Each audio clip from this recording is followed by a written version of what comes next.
Bonjour, c'est Aline du site des livres pour cheminer et bienvenue dans le 4e épisode de ce podcast. Dans le dernier épisode, nous sommes partis à la rencontre de Cathy Roy et de sa bibliothérapie imaginale. Aujourd'hui, je vous propose de continuer notre tour d'horizon des différentes approches de la bibliothérapie avec Lionel Aobdia qui nous parle de la bibliothérapie intuitive. Alors Lionel, c'est la personne avec qui j'ai fait ma première formation sur la bibliothérapie et du coup, ça me tenait vraiment à cœur de lui donner la parole.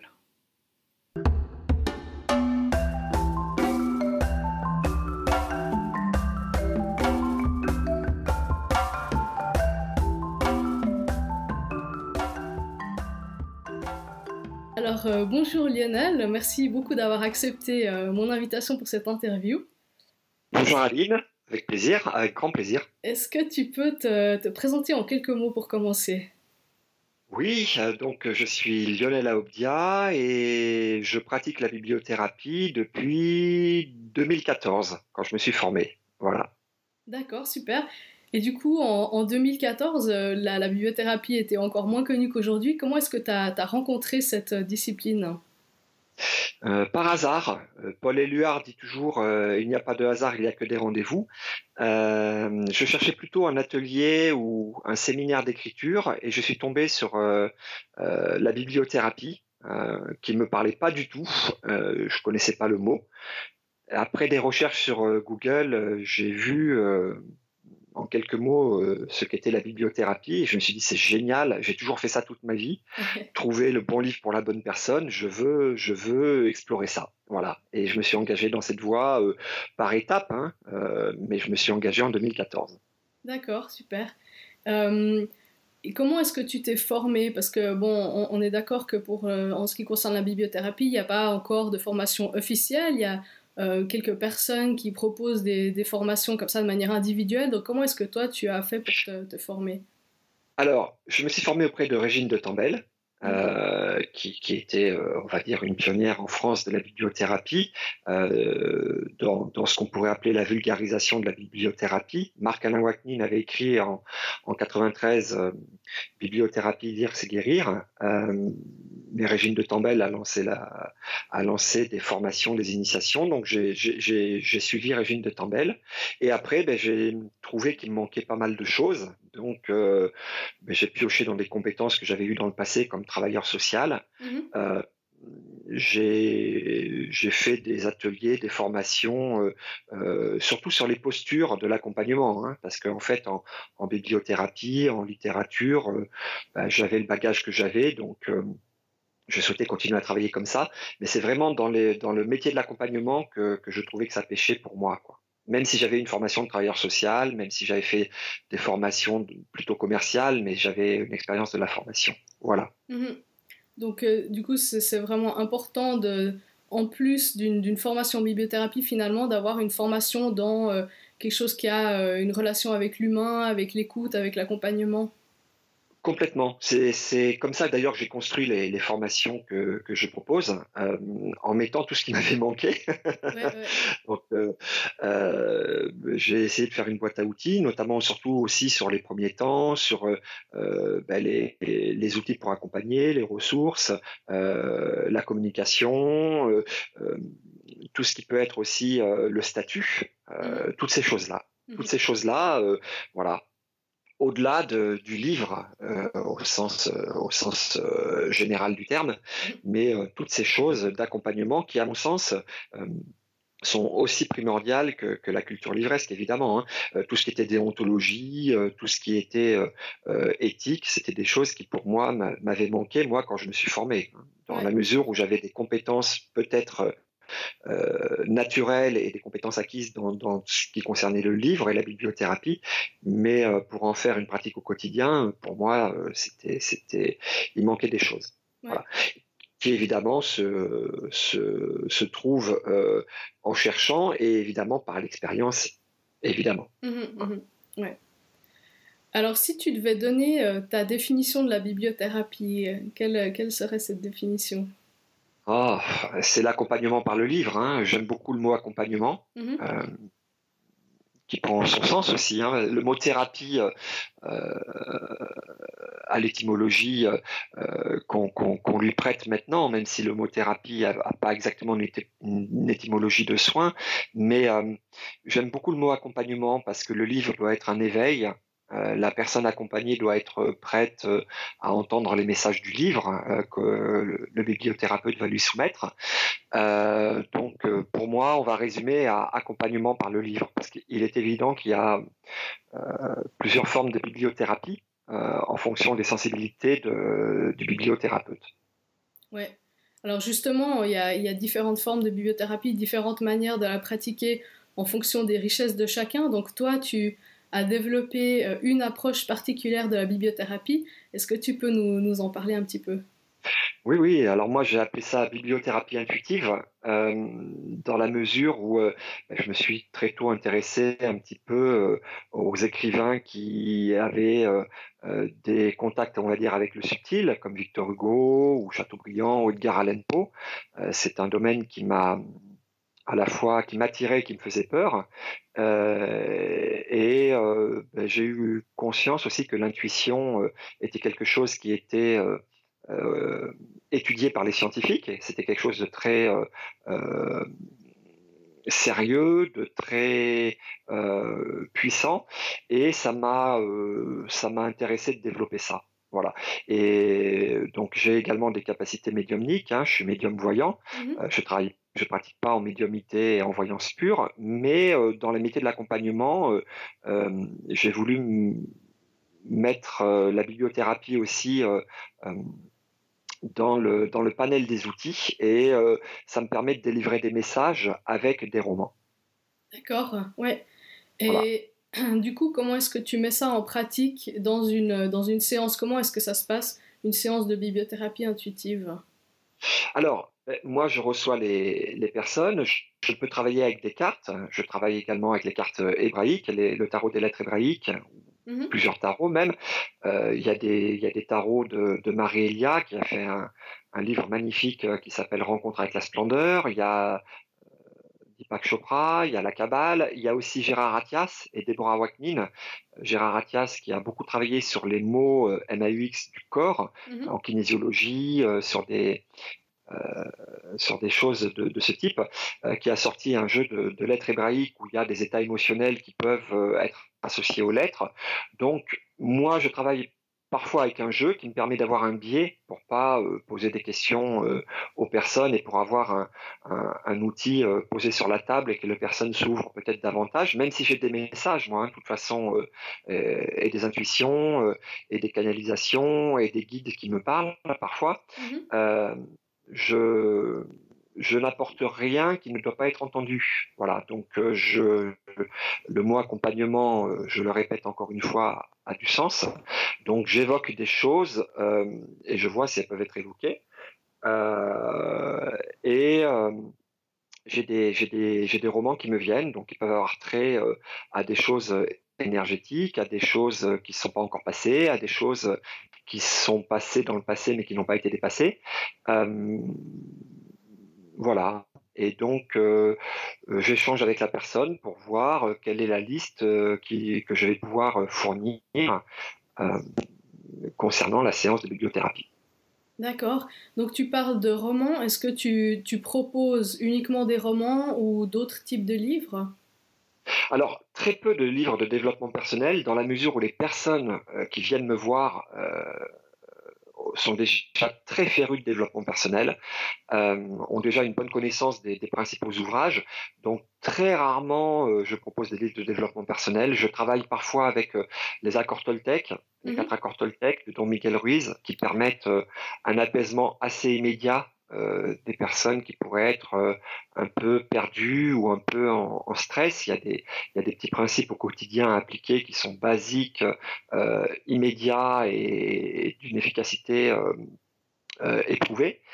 Euh, mais sinon, moi, je travaille beaucoup avec le roman, ce qui permet d'ailleurs d'aller dans des choses du passé, dans de la fiction, dans des vies antérieures pour les personnes qui y croient, mais en toute bienveillance. C'est-à-dire que le roman offre un panel de choix, de messages qui peuvent être entendus ou pas entendus si c'est pas le moment. Donc vraiment, j'ai une grande affection pour le roman. De toute façon, c'est ce que j'ai le plus lu depuis que je suis enfant. Je lis des romans, donc forcément, c'est la base de ma bibliothèque. Mhm. Donc, je travaille avec ça. J'ai formé des gens qui travaillent plus avec des livres de développement personnel. J'ai formé une personne qui travaille aussi pas très loin de chez moi, au Pays Basque, qui travaille beaucoup sur le féminin sacré, donc avec des D'accord. livres sur le développement personnel du féminin. Mhm. Donc voilà, mais moi le roman me parle beaucoup. Voilà, il y a aussi le côté ludique du roman, il y a aussi le côté riche du roman, il y a aussi le côté joyeux des romans que je peux proposer Mhm. quand on a des changements de vie à mettre en place. Rien que le mot développement personnel est un peu rugueux, le mot travail sur soi, quand on connaît l'étymologie du mot travail, qu'on peut davantage assimiler à une torture qu'à qu'à un élément de vie. Je travaille avec le roman par plaisir, par passion, et c'est ce qui me parle le plus, c'est ce qui parle le plus aux personnes qui viennent me voir. D'accord. Donc ensuite, après la séance, tu proposes ces romans à la personne, et est-ce que la personne va revenir te voir pour en discuter par la suite, par exemple? Alors, c'est extrêmement variable. Il y a des personnes qui gardent leur liste de lecture et qui avancent même sans faire de retour. Des personnes avec qui j'ai des échanges par mail ou par message. Euh, c'est variable. Après, euh, je ne suis pas quelqu'un qui a de l'attrait pour les accompagnements lourds. Mhm. Ça m'est arrivé d'avoir des personnes qui sont suivies en hôpital psychiatrique et de travailler avec. Moi, je donne des livres d'éveil pour proposer des solutions et je laisse les professionnels de la psychologie ou de la psychiatrie avancer. J'en vois aussi des personnes qui vont bien chez des naturopathes parce que je considère qu'il y a des changements de vie qui sont liés à la façon dont on s'alimente et dont on dort et dont organise l'hygiène de son quotidien. Donc, j'ai peu de gens que j'accompagne de façon régulière. J'ai des gens que j'ai plaisir à accompagner qui viennent me voir régulièrement, mais sinon, on ne peut pas dire que j'ai des personnes que je suis de façon suivie. Voilà. Ouais, d'accord. Et les personnes qui viennent te voir, est-ce qu'elles ont un profil particulier? Quel genre de personnes est-ce que tu touches?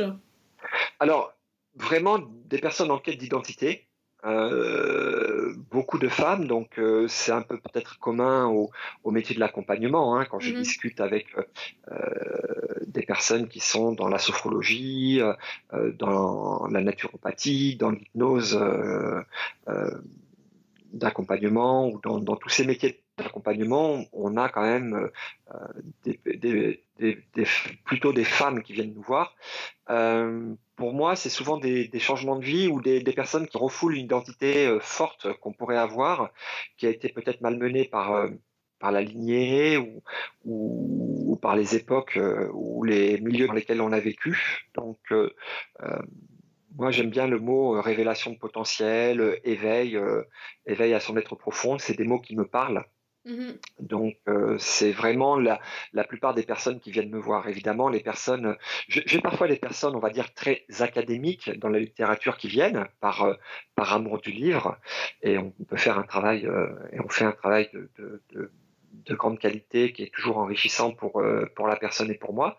Mais c'est vrai qu'il y a beaucoup des quêtes d'identité ou être en paix avec son identité qui est vraiment le gros de mon travail. Voilà. Ouais, ouais.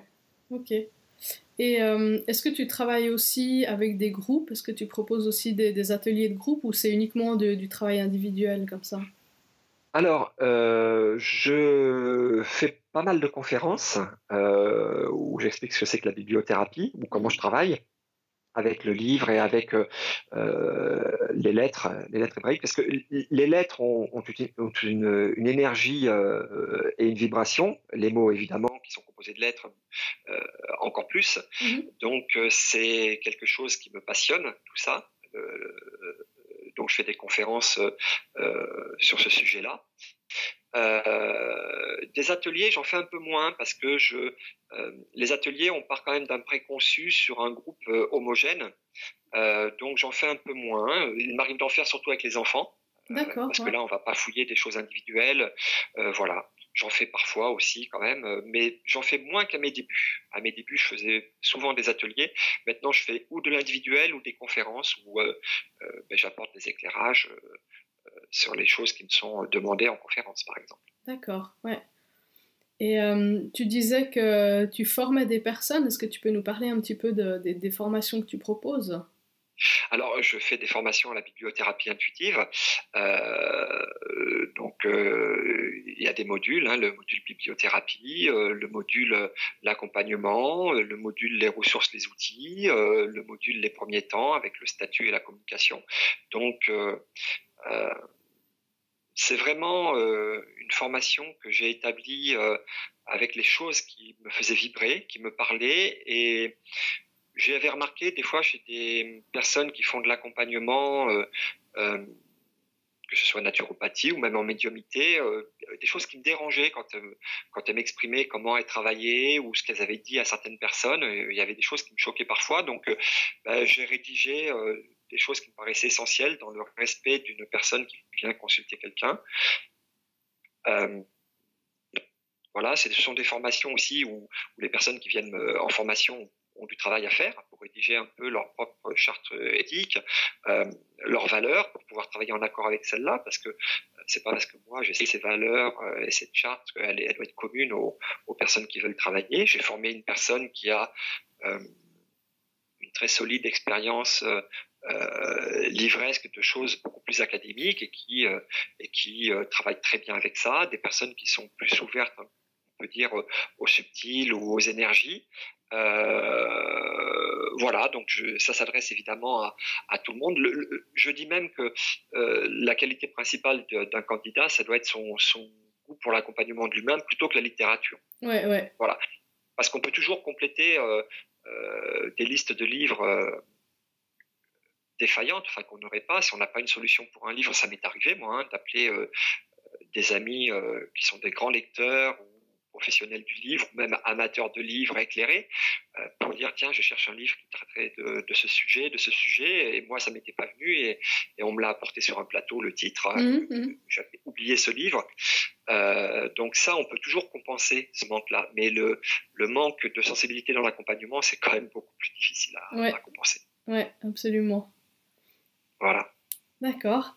Est-ce qu'il y a un autre point que tu aimerais aborder ou que tu aimerais présenter par rapport à ton activité?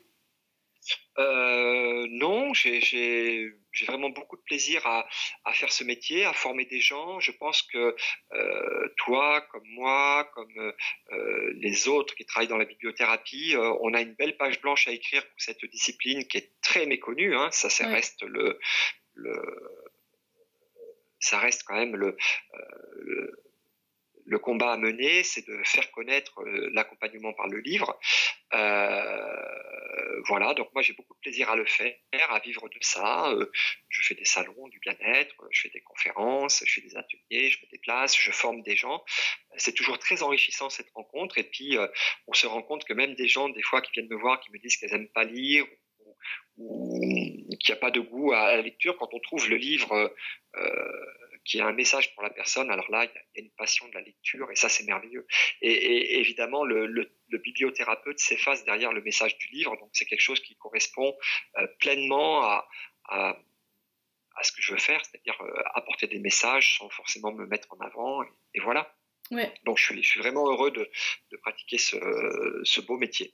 Super. Qui a été un métier un petit peu inventé hein, pour la France. Il y avait peu de personnes il y avait personne qui recevait, il y avait des formations en bibliothérapie, des gens qui parlaient de bibliothérapie, mais qui faisaient de l'accompagnement au quotidien en séance individuelle. Non, il n'y avait pas quand j'ai commencé. Ouais, voilà. Tout à fait. Donc là, on commence à être quelques-uns et c'est merveilleux. Super.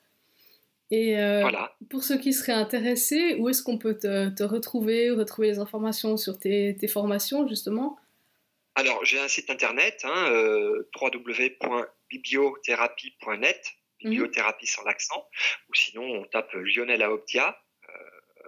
on me trouve facilement sur Internet. J'engage souvent les personnes à m'appeler directement parce que je reçois beaucoup de messages de personnes qui sont curieuses d'avoir des renseignements ou des choses comme ça. Et parfois, il n'y a pas une demande claire, donc le dialogue pour moi et évidemment, je réponds aux messages, hein, mais des fois, il n'y a pas une demande claire. On peut m'appeler et me poser des questions en direct, il n'y a pas de souci. Quand je suis occupé, mon téléphone est coupé, et quand je suis disponible, mon téléphone est ouvert. Donc voilà, ou sinon par email ou par SMS. Mais on peut venir me voir, et voilà. Et les formations, je les organise assez régulièrement au Pays Basque, là où je suis, où j'ai mon cabinet, à distance par Skype pour les gens qui sont éloignés. Et puis quand il y a un petit groupe, je me déplace avec grand plaisir. Voilà. Donc il y a des formations très régulièrement. Des fois, c'est tous les 2 mois. Des fois, c'est un peu plus espacé. Des fois, il y en a 2 par mois. C'est vraiment suivant les personnes qui expriment une demande à laquelle je peux répondre. Voilà. D'accord, super. Écoute, merci beaucoup de nous avoir accordé quelques minutes pour nous parler de ta pratique. C'était très intéressant. Avec grand plaisir, Aline, et puis bravo pour ce que tu fais, pour ta belle évolution. Je suis très fier je pense que tu peux être fier de toi, mais je suis très fier de ce que tu fais, et très fan de la qualité de ce que tu produis sur le livre, sur tes valeurs. Je trouve ça vraiment superbe. Voilà. Écoute, merci beaucoup. J'avais eu l'occasion de te le dire en particulier, mais là, je profite d'avoir un micro ouvert pour le dire. Voilà. Super, écoute, merci beaucoup. Et puis, alors, on pourra te retrouver sur ton site pour les gens qui sont intéressés à en savoir plus et à continuer un peu avec la bibliothérapie. Voilà, et sur mon Facebook aussi, évidemment, où je suis plus régulier que sur mon site, hein, Lionel Aobia, bibliothérapie et lettres hébraïques. Voilà, sur mon Facebook, avec grand plaisir également. Parfait. Écoute, merci beaucoup, et puis à une prochaine. Avec plaisir. Merci à toi. Voilà, c'est la fin de ce 4e épisode du podcast des livres pour cheminer. J'espère que cette approche particulière de Lionel vous a intéressé. Merci encore de nous avoir écoutés, et je vous dis à tout bientôt pour une prochaine interview. Au revoir.